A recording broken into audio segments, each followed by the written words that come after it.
السلام علیکم ورحمۃ اللہ وبرکاتہ۔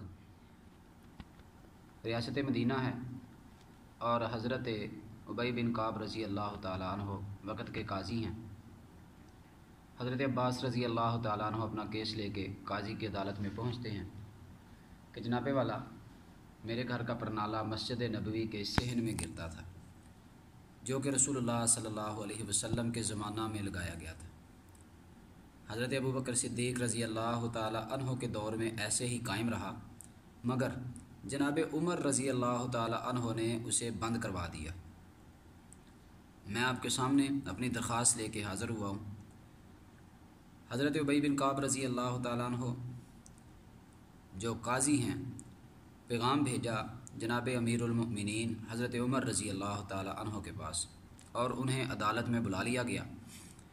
دونوں فریقین کو اپنا اپنا موقف بیان کرنے کا کہا گیا۔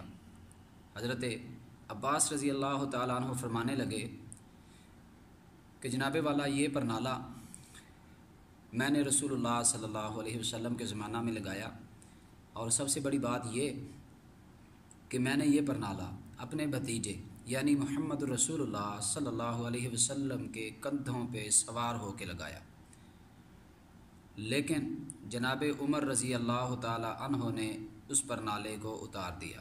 حضرت عمر رضی اللہ تعالیٰ عنہ سے پوچھا گیا، امیر المومنین اس پرنالے کو اتارنے کی وجہ بیان کیجیے۔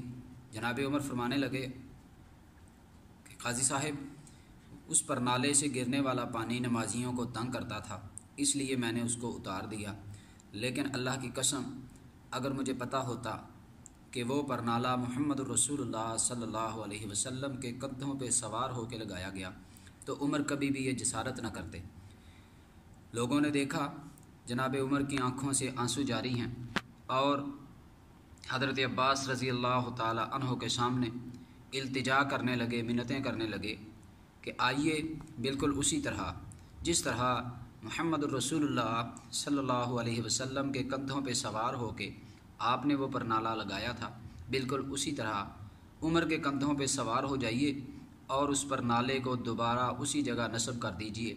پھر مکہ والوں نے، مدینہ والوں نے دیکھا کہ امیر المومنین ہیں اور کندھوں پہ سوار ہیں جناب عباس رضی اللہ تعالی عنہ، اور اپنے گھر کا پرنالہ نصب کر رہے ہیں۔ یہ تھی ریاست مدینہ، اور یہ تھے ریاست مدینہ کے حکمران۔ اللہ ہمیں ایسے